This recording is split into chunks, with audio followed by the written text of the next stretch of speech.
Hey guys, for everyone who just joined, thank you so much for being here on your Friday afternoon, or in Ryan's case, Friday morning. Ryan, thank you so much for coming on and being here with us. My pleasure. Thanks for having me. It's definitely our pleasure as well. What time is it over there? Oh, it's 8 in the morning. It's not bad. It's like what time normal people start their work.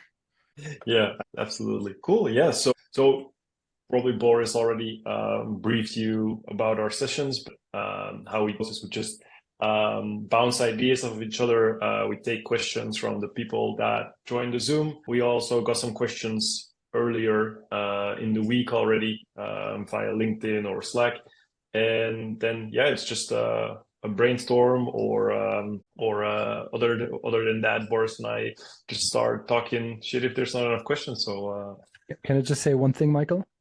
Kudos to you for always being so organized and collecting all the questions, because I always forget.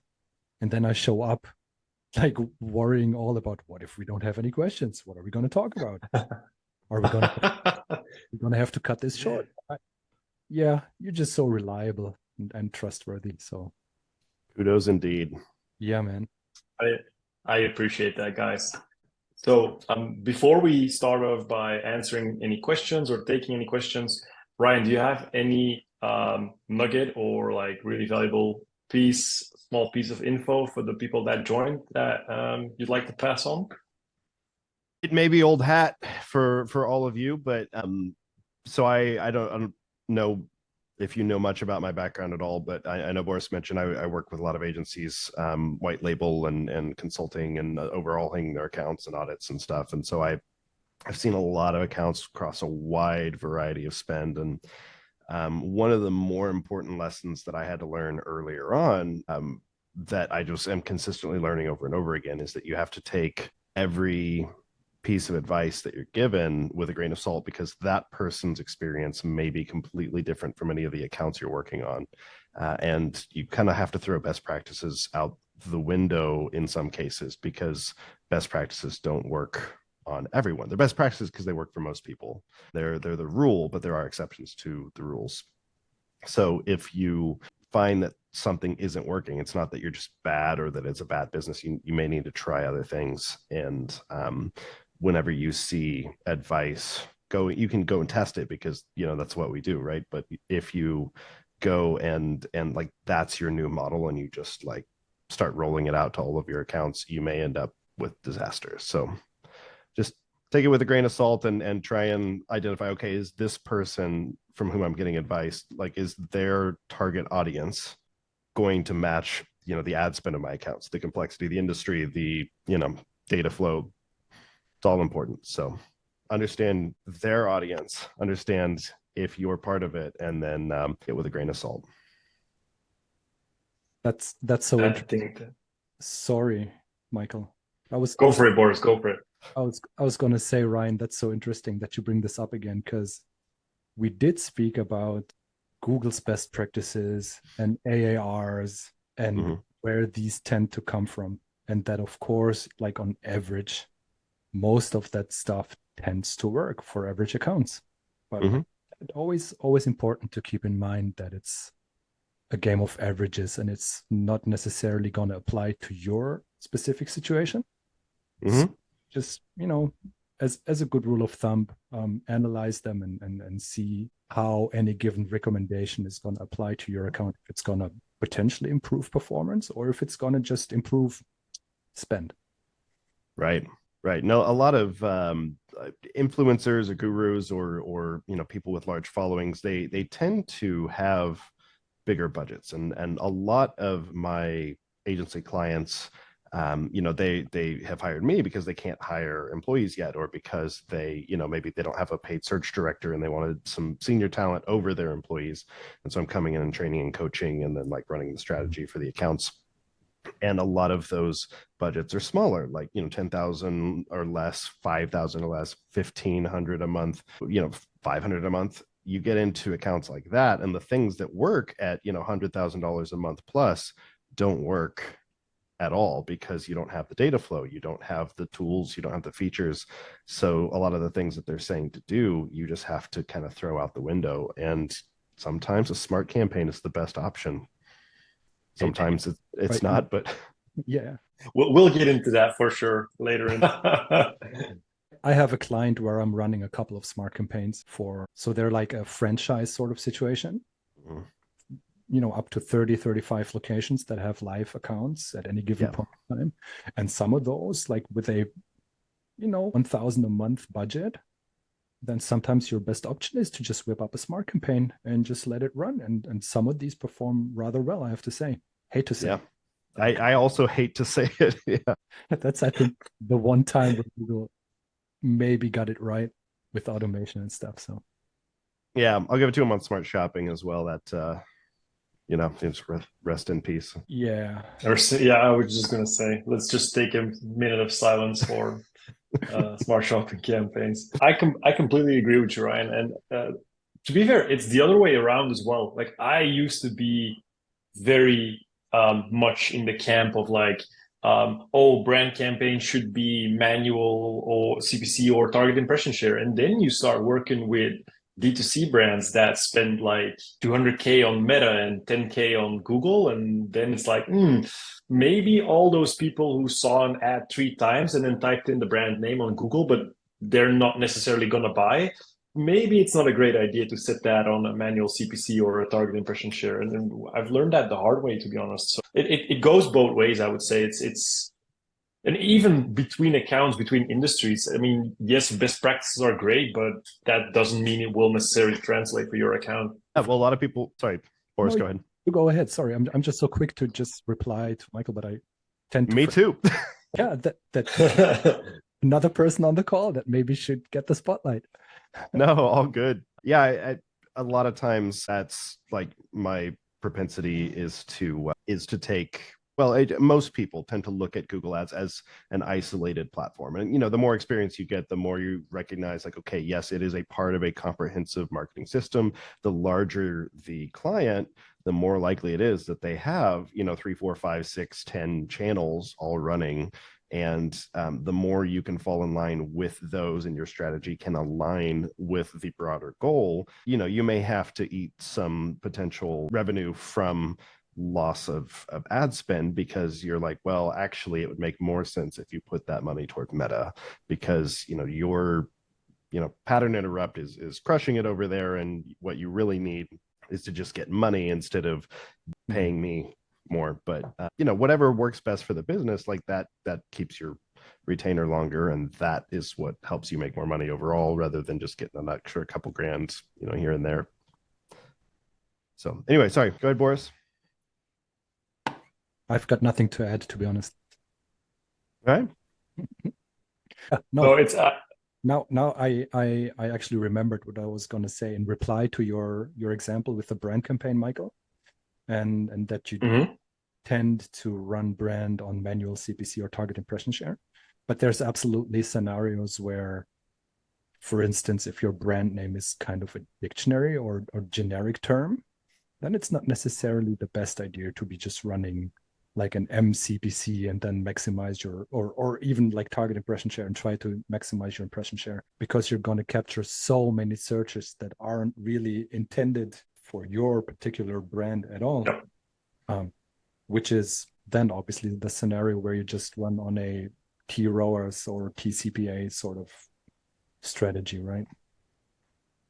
Yeah, I've got a client, a few clients that they're starting to open multiple locations, and my agency client was very clever in recommending that they name their company, after like one of the top search terms, because they're like, hey, this, like everybody's already searching for it. But he wasn't thinking through the lens of CPC and of ad matching, and so it's just like it's impossible to get them halfway decent CPCs in their brand campaign or even CTR conversion rate, anything. It hurts and it's very frustrating. I had a similar sort of situation where a client was operating in the refurbished electronics space, and domain literally was refurbishedsmartphones.com. And I'm like, God, please, why'd you do me? Like, At least they had good quality score, right? Exactly. SEO perspective, stellar, like, exact match domain, like all the stuff that you probably want to have. But yeah, from like a paid search or brand campaign execution standpoint, that was just horrible. Yeah. Also with Performance Max, because if you exclude the brand, then nothing's going to show anymore. Wow, I hadn't even thought about that.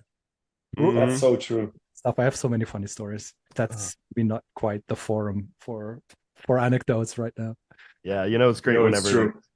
Yeah, so I had an ecom watch brand like way back in the day, and I mean they were slimy. They'd gone through like 9 agencies, and they somehow got the agency I was working with at the time to waive the setup fee, and then they never paid them, and they just left.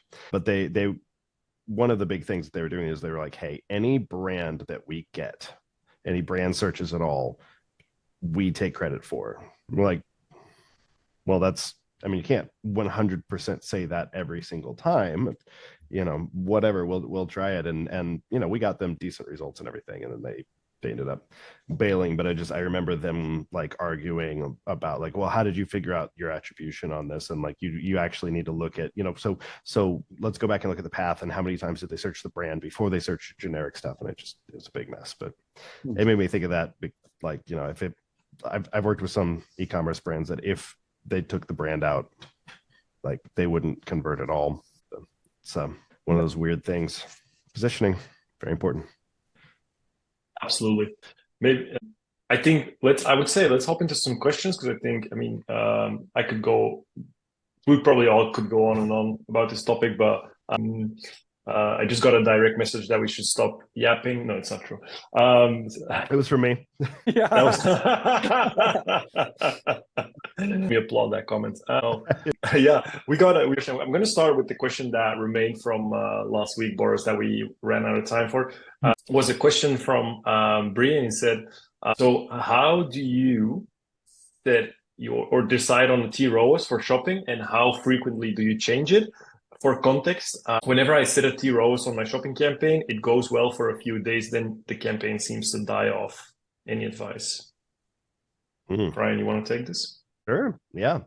So I do a lot less ecom now than I used to, but my general go-to would be, I don't always start with target ROAS, and so I usually have a conversion value over cost, or ROAS or whatever, in like already established, and so I know kind of what my baseline is.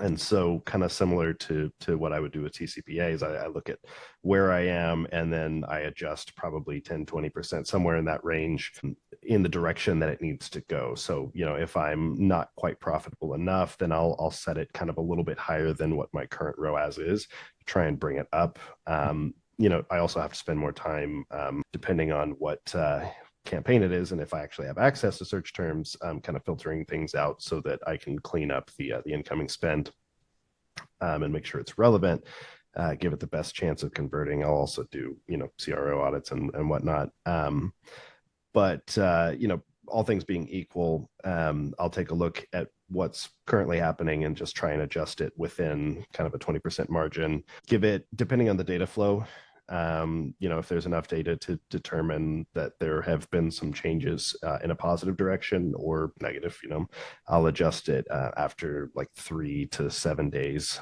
to go up another 10-20%, depending on the movement that I've received. So sometimes if I see things like really drop off after a few days, it's usually more due to seasonality or market fluctuations, or something that the client is doing. So if they're running a lot of promotions, you'll see a big spike with promotions, and then it just drops off. And if it's all bidding wise, that almost sounds like a Performance Max thing, where it got some good conversions and then like sprayed a bunch of impressions over there, and then just it kind of fizzled out. But if you're seeing that in like standard shopping, then it may be something out of your control if you're just getting a whole bunch real quick and then it all tapers off.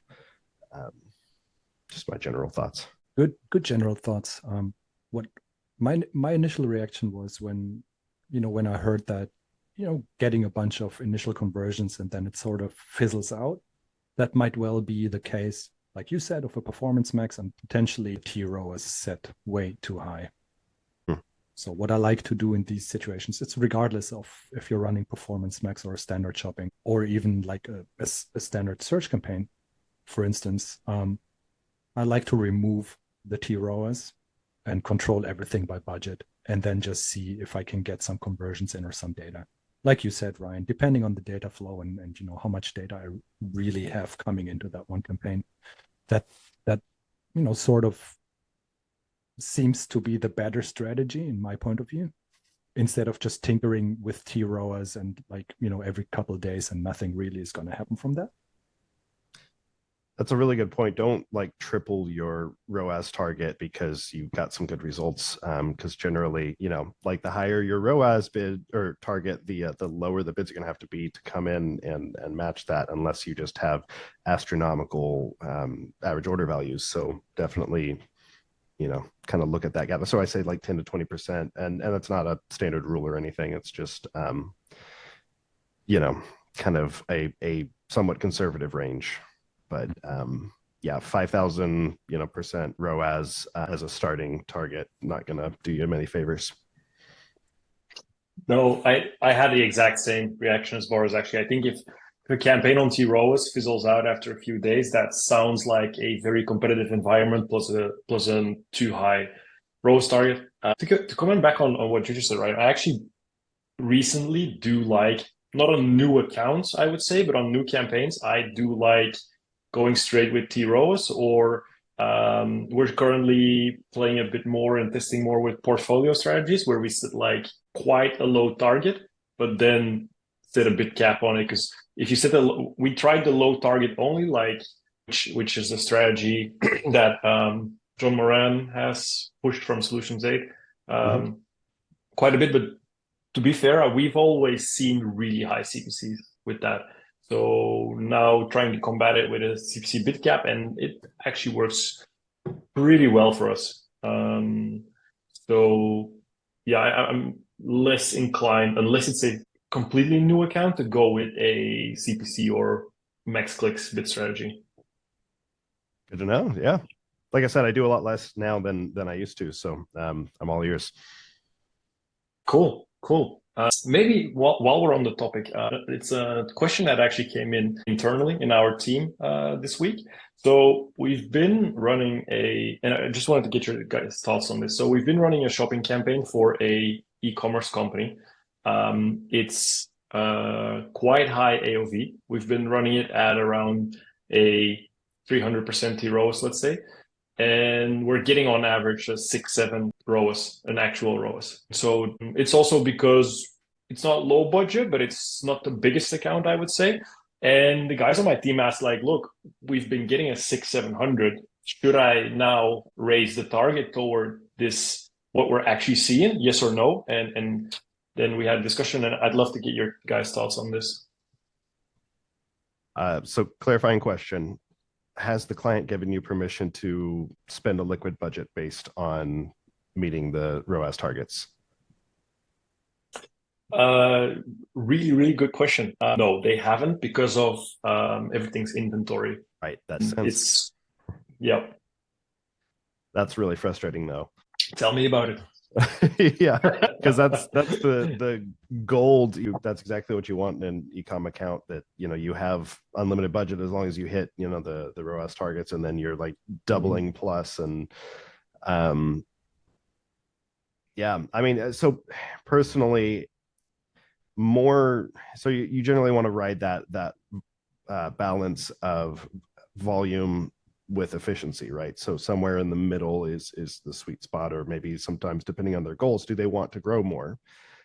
So if they have inventory issues and they can't spend just whatever budget, Boris, if they can't spend more because they have budget issues, then ratcheting up the target ROAS is probably not a bad idea to get more profit per product. But if you're already getting so much, you may not, you'd want to probably move in conservative chunks so that you can just test, okay, what if we aim at 350 for a bit?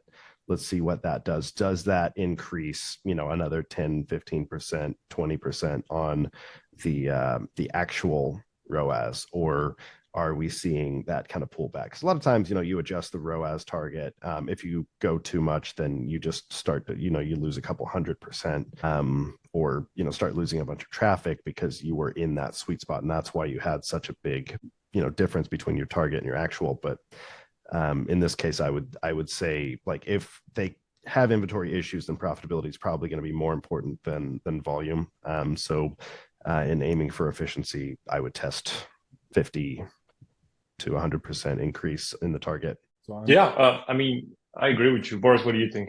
I'm almost of the opinion that if you are overachieving on actual ROAS and you don't have the green light to spend like significantly more, so scenario, I guess, needs to be clarified a bit more.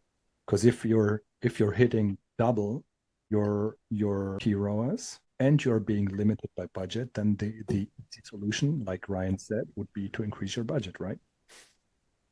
Because then that'd be an easy trick to just generate more revenue. But if that's not in the books, then I'd almost say to not touch it, because it's sort of a risk to reward sort of situation, right? If you increase your T rows like in a too aggressive chunk, then you might run the chance of ruining the whole campaign. So that's sort of my considerations that I would have. It's like they say in Germany, if it ain't broke, don't fix it. That's what Yeah, no, I absolutely agree with both of you guys. I think for me, what was really important is, and that's also why I think it was a good question, is the niche, or it's high AOV products. It's kind of luxury products. It's not a lot of, not that much competition. Let's put it like that. There is bigger competitors out there, but overall the industry is relatively niche. So what I've noticed with really high ticket items is, so wait, let me start somewhere else first. What I've noticed on normal e-commerce is that, okay, so everybody sets their TROs, and then Google will increase CPCs until and eat up your overarching margin, right? So if you're setting at 300 and you're hitting a 400, then your CPC will start to increase until you are at that TROs level. But that doesn't fly for high ticket e-commerce, in my experience so far, because the prices are so much larger than the usual e-commerce purchase. And it's almost as if, and also since the competition isn't as big, it's almost as if Google, I mean, it would be quite crazy if they would suddenly go to like $20 CPCs on everything. I feel there's still some leeway for more margin there, even on smart bidding. And but I gave the same advice to the team. I said, look, don't touch it right now if it's not broken. And if at some point we can go scaling, then we'll look at walking up that T ROAS while walking up that budget. But for now, let's leave it as is.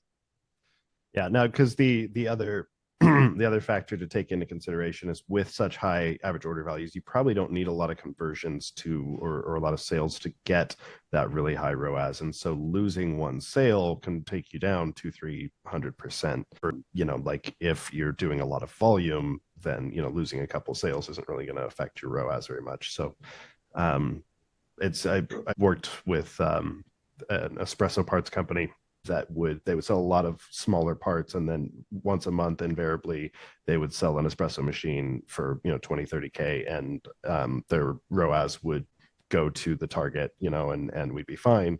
But like every month there was that kind of like, is it going to happen again? Like, is this gonna so we would be like under the ROAS, and like, how do we fix this? And then boom, one big sale. So those big AOV accounts, if you don't consistently have steady numbers plus or minus 1 or 2, then like you're gonna be sweating some months, hoping to hit the target, and then it's, you kind of have to find that consistency. For sure. Absolutely great advice. Ryan, send me your invoice after the call, and then we'll no, we got a question from Eldar. What would you recommend to someone who's looking to explore the B2B environment? Like, just initial tips and tricks that could work, especially for someone who has spent their career in e-commerce. Boris, go for it. So I think what's really important to keep in mind here is that all the underlying aspects of search still remain the same. But I think the biggest lever that you're going to have in a B2B environment is with qualifying your prospects. So imagine a scenario where a B2B search would use the same query as a B2C or D2C search, right? So you have a multitude of people searching the same thing, but they have different intents, right? One has the need to just make the initial quick purchase, they need something maybe off of Amazon or from the D2C merchant's website or something. And the other search is for a much higher ticket item, maybe a company in need of a specific product or something like that. So that's where your landing page, your ad copy is the most important thing in order to pre-qualify prospects. So you need to really speak to their pain point and what the product is going to deliver for them and how it's going to make their lives easier because they were searching for it. And then the other aspect is the form, the landing page. How does the wording, again, pre-qualify people? If you're selling high ticket items, it needs to be mentioned somewhere probably. And then finally, maybe more of an operational, not issue, but aspect. Like, how is your sales team going to respond to that lead that is, that someone leaves on your contact form on the website or on the phone? That's often something that you don't have under your own control as someone who's running Google Ads for a company. But I think it's an aspect that's becoming more important because let's say 50% of a campaign success come from the Google Ads campaign and the other 50 come from other aspects that are outside of your control. And that is, I think, being underestimated. Probably only 30% of campaign success come from the Google Ads account.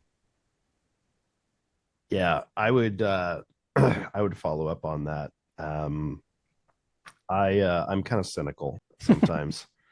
And I've worked with a decent number of B2B clients. And one of the problems in B2B is that so if you're going from e-commerce, which is like, what do people want? Let's give it to them. It's going to be very different in B2B. B2B, you're going in, it's what does the CEO want? Or what does the CMO want? Let's give them what they want. And what they want is a big number of leads. But then sales comes to them and they say, hey, the quality is garbage. I can't close any of this. And sometimes that's because they're bad at their job. And sometimes it's because the quality is garbage and they can't close any of it. So then you go and you work to increase the quality of the leads. And then they come back and they're like, hey, we don't have enough leads. Like, our guys are just sitting around. What are you doing? So you have this constant battle of attribution internally in the company because they're both incentivized, like sales and marketing are incentivized separately to take credit for the growth of the company, which is stupid. But then you have this issue where it's all about getting more and more numbers, but they have to be really high quality numbers. And then every month or every quarter or every year, whatever, you have higher and higher numbers. And the methods that they're using are not always in line with the buyer's journey or what the buyer wants, because a lot of times the buyer is not searching on Google for what they want. They might search for, some information. They might search for, general solution-based terms like the generic category, but they're not actually looking for the solution at that time. They might be looking at what options there are. So you really have to pay attention to the different points in the buyer's journey. And you also have to realize there's a buying committee in most cases. So you're not only speaking to the person who's buying, you're speaking to the person whose job it is to find the solution and bring it to, the buying committee and sell it to their boss. And you have to win that person, the, proverbial gatekeeper. And so there's a lot more factors at play. It's a lot more complex. And a lot of the time your hands are tied in the strategy. So you can recommend things, but then they'll be like, okay, but we're actually going to have you drive traffic to a webinar. So we need registrations. And then, we're going to actually push this white paper that nobody really wants, but that's our KPI right now. So get downloads. And there's a lot of really frustrating scenarios. They can pay well sometimes, but there's a lot of differences in the goals and the client to specialist dynamic that complicate things. I say all this like it's not all bad. It's not all doom and gloom. Sometimes you can get great relationships. Sometimes you can have you can produce amazing results, and sometimes you get on board with a company that just knows what they're doing, and you're part of this awesome train that's just going wherever awesome trains go. Yeah, it's worth looking into. It's also very, I mean, as with any PPC space now, it's very saturated. So I would look at Chris Walker, stated demand gen, and start to get a feel for like B2B and what they're currently doing, what they should be doing. It's not going to be the same for everyone, obviously. Same with all Google Ads stuff, but he's a lot more cynical about Google Ads because he's looking at the whole picture. But as the Google Ads people, take a look, understand kind of how B2B works and the dynamics, earlier episodes especially. He has a lot to share that's really valuable for better understanding what's going on in that world. That was a masterclass in and of itself. Thank you so much, Ryan. It's actually really interesting because Boris and I had a conversation a couple of weeks ago where I mentioned like in the B2B, there's different types of B2B sales cycles as well, right? There's B2B sales cycles that take 6 to 9 months, and there's B2B sales cycles that take 5 days for a $9 employee piece of software there's no decision maker. It's just the employee himself. So it's very dependent. I think we talked about it where we were saying like if the sales cycle is 6 to 9 months, maximizing for a lead form, for example, does not make sense because you have maximized conversions will go into people that are closest to filling out your form, but that's not how a B2B sales cycle works. So now what you're going to get is lower and lower quality conversions, probably, unless you do lead scoring, as Boris mentioned. You'll get lower and lower quality conversions because these are people that are quicker and quicker to fill out the form. That just in a B2B context doesn't necessarily make sense, and where even a manual approach might be still more. Yeah, that's a really important thing to note. So it's actually a lot more important, I think, to understand your ideal customer, your target customer in B2B than it is, anything D2C, like, which is not, it's always important to understand. But as an individual, it's pretty easy to be like, okay, well, if I was going to go and buy shampoo, then this is how I would think about it. And I got the memo. And then if I, but thinking about it as, an individual maybe who doesn't have experience working in a larger corporate environment, it's a lot harder to put yourself in those shoes. And so to understand, okay, what are their pain points? What's going to happen to them if they can't find the right solution? What has happened, if they've maybe made the wrong decision before and wasted a bunch of the company's money, like maybe their job is on the rocks. It's in most cases, like I consulted with an agency on this. They were working with very large clients who were going toe to toe with some of the biggest companies out there. And they were starting to lose clients because their reporting process was not great. And I was like, well, what makes you think that that's the problem? And they were like, oh, they told us that our reporting process wasn't good enough. And I was like, well, that's usually pretty straightforward. But the problem was that they were reporting, they were getting great numbers. They were getting great performance, but the performance was not enough because the person they were working for, the point of contact in that business, didn't care about how well the numbers did. They cared about their job. They cared about keeping their job looking good to the boss. So it's all about politics at that point because the company's got enough money. They're growing anyway. Like, yeah, the PPC is helpful, but it's a drop in the bucket. So at the end of the day, it's about making sure that person looks like a champion or a hero for getting the right numbers. So we had to shift all the reporting around to make it so that basically the guys reporting to their bosses had the right stuff to just take and then represent to the boss like, hey, look at all these great things that I've done, and in language that a non-marketer could understand. And so that shift kind of helped turn things around and put the perspective in the right place. Yeah, I mean, absolutely. And I think, again, this could be probably a whole hour in and of itself. And maybe we should actually at some point, because I think this is a super interesting topic, super important as well. But maybe if we, because I think also because we took this really high level, and that was, I mean, to be honest, it was really interesting. But let's maybe, if we could just circle back to like the tips and tricks part, or like for someone that's starting out in the B2B environment. I think, Boris, you nailed it there. Offline conversion tracking, lead scoring, working together with the sales team to like how quick are they to follow up, stuff like that. Don't be afraid of pointing ads to articles, because education is a really big piece. And so if you've got, webinar registrations are not a bad thing. And depending on, you can get really clever with remarketing if you have big enough audiences, and customer match lists can be more important there if you have, again, a big leads list you can upload. So I guess that's one of the big pros of Google Ads, because we know the search intent behind every query. And then, like you said, Ryan, don't be afraid to point to articles, educational content. It doesn't always have to be the sales page with the contact form.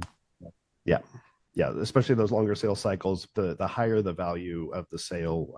If you're not targeting a luxury audience that buys that on a whim, the more you're going to have to educate them and show them why this is worth the money. So the more time you spend with them, the better, and pointing them to an article to educate them, and then retargeting them on the back end with something that's going to take them to the next step, not necessarily the sale if they're not ready for it. That's going to be more valuable than, and also if you have specific language that's used that's kind of unique in the article, you can sometimes target those as search terms. If that's like kind of meta, but if you're targeting unique language as keywords that you've used in an article that you've sent people to, sometimes you can start increasing search volume for that over time. But that's, you usually have to do that for a long time and have higher budgets. Agreed. That's a really nice one to end this question on, I think. Really nice one. We also had a question from Christopher come in. Having initial talks with a pay-per-call advertiser, looking at the CPCs and current competition, search might be too expensive. I've seen other advertisers running on YouTube. If the advertiser runs a phone number in the video, is there a way to track that conversion if the user calls that number and there is no click event on the actual ad? Yeah, the calls from website conversion, you just, you have to have, well, I mean, it wouldn't be that. You call rel, call tracking metrics, get a call forwarding number and put that in the video. If it's the only, it's what advertisers do on billboards, traditional advertisers. If that's the only source that phone number is found in, then, the call came from that. I was going to say exactly that. If you can take a phone number that you don't use for anything else, and then that's like your vanity URL that you can smack on a billboard, and then people, you just know people must have seen the billboard if they come to the website.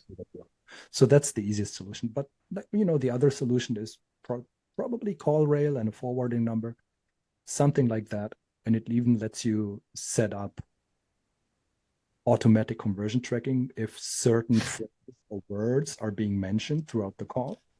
I think that comes with quite a hefty price tag. So Christopher, that might not be in the books for you right now. So I'd go with the phone number that you don't use anywhere else. I think that's your easiest solution, to be honest. Yeah, I couldn't agree more. I think for that specific question, then other than that, if you're running YouTube, I would say, because a lot of people skip on after 5 seconds. So even if you show your phone number, like, I'm not there for your service right now. I haven't, I mean, yes, you can set up custom segments for people who recently searched for XYZ, but I'm not there for your service right now. So definitely also factor in MER, brand lift on Google, things like that. But for that specific part of the question, yes, I think the specific number is the best practice. Cool. Cool. Matt says, oh yeah, that was from an earlier question. If that's PMAX fizzling out after early success, it sounds like remarketing, picking up early results, and exhausting that pool of clicks. Right, it sounds like Google rep. Interesting. Ibrahim says, if you're hitting double, Google is going to level up with campaign TROs by juicing out the budget. I face this a lot at the end of the month, he says. I think also that was in regards to that earlier question. Eldar asks, what do you do with campaigns with very low conversion volume? For example, it's an expensive product that you don't buy very often, and you might have a conversion every 2 to 3 days.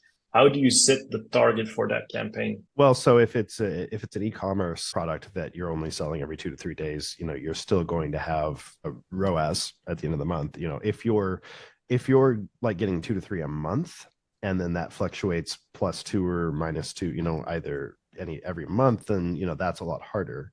But if you're consistently getting like a conversion every 2 to 3 days, you still have a ROAS at the end of the month. So you can set a ROAS target, or a CPA target, or you can run it on max conversions and keep a close eye on the CPCs, or any of the above still apply. I like Lisa's response about micro conversions or pre-conversions. If there are actions that somebody always takes, like adding to cart or beginning checkout, these tend to be. Now, the problem, though, with that is if they're adding to cart or beginning checkout and they're not converting, you may have a cart issue, and you may want to look at that, or like find where the drop off is. So it'd be worth checking GA4, and if it was what it used to be, you could just set up a nice, easy visualization funnel and look at where the drop off is. And I don't know what to do now. Good luck. But yeah, if you can track those things as secondary conversion actions and look in your all conversions and find where the drop off is in your numbers. And if you identify there's a problem, like you're getting a lot more add to carts, well, you would get more add carts because of multiple purchases, but more begin checkouts and not many sales, then you're going to end up wanting to look at the cart experience, or maybe at the shipping costs. That can kill sales really quickly these days, thanks Amazon.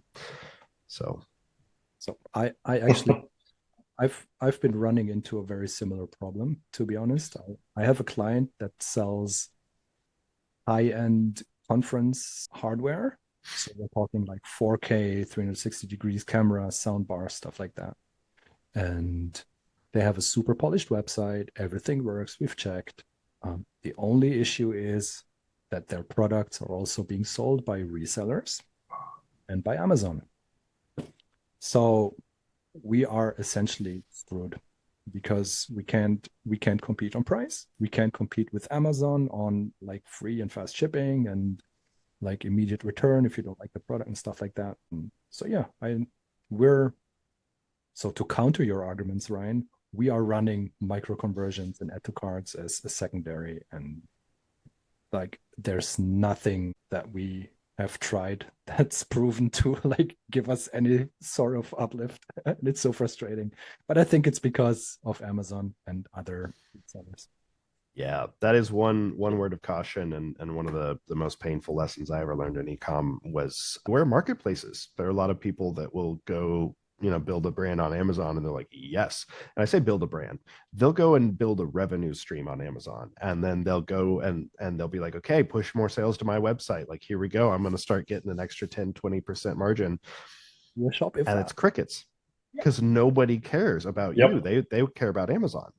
You don't have a brand. Yep. So, in those cases, you've got to focus on building the brand. But then if people see, you can spend all this time and money building a brand, but if people see on Amazon, the same product, but with better, shipping, and they trust Amazon still, like, you're never going to have a better brand than Amazon, like if you start now. So yeah, good luck. You've just kind of having a bunch of marketplaces and resellers, you've just kind of shot yourself in the foot overall. So you could start pulling from those places. You'll lose a bunch of revenue in the short term. You may build it back in the long term, but it's, it's a toss-up. Yeah, I think because Boris, it's the brand we've discussed also as well, right? Yeah.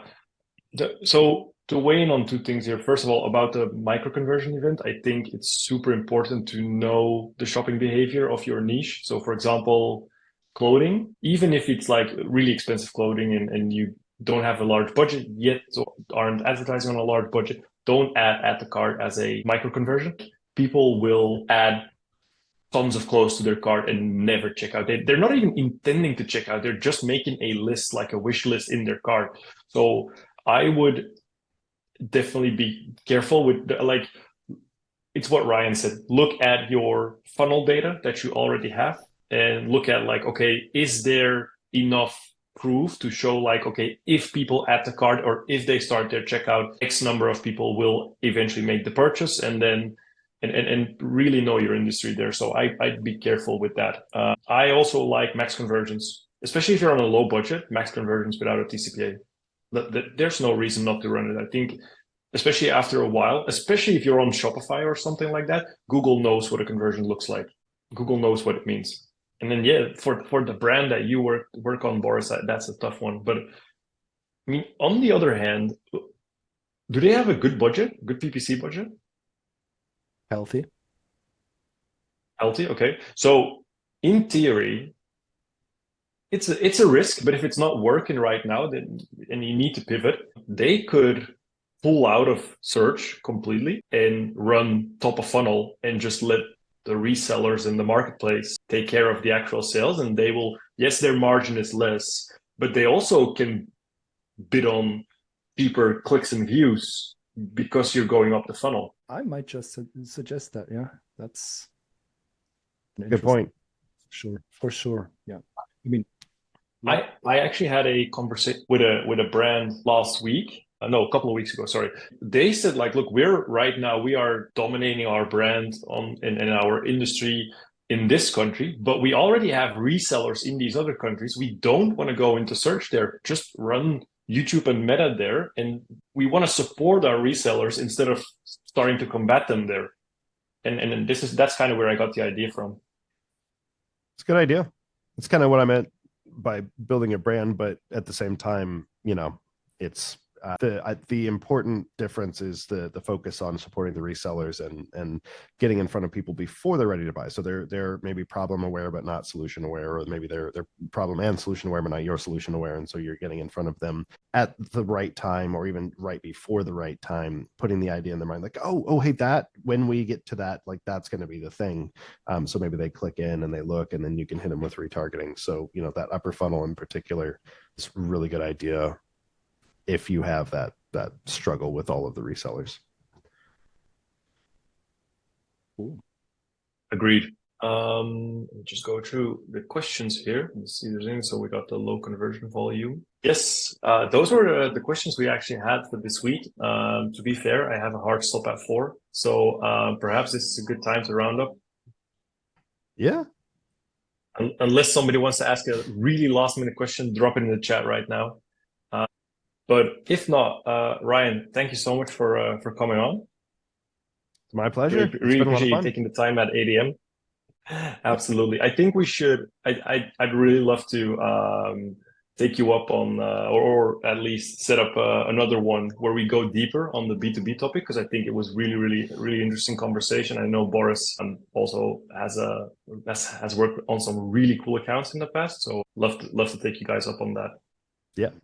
I'd be happy to chat anytime. I'm here each Awesome. week. Ryan, sorry, go ahead, Boris. I was going to say I'm here every week. So perfect. Unless everyone at your home is sick. Yeah, or myself. But yeah. Or yeah, exactly. Yeah. And thanks so much. If people wanna find you or learn more about what you do, where should they go? LinkedIn. I mean, generally, if you follow Boris, I'm connected to him. Michael, I think we're connected. So, but yeah, just Kingly Consulting is my business. Ryan Hamilton Baker on LinkedIn. Do some digging, you'll find me, and reach out. I'm always happy to chat and answer questions. So, thanks, Christopher. Thanks for the follow. Thanks for the sub. Yeah. Like, subscribe. Click on that link tree. No, right? Yeah, Ryan, I follow you as well. You've got some really, really nice content and some really good takes. Definitely make sure to go give him a follow. And then I want to thank you all for being here, and I'll see you another time. Bye, friends. Have a great Thanks, weekend. everyone. Bye. Cheers, guys. Bye.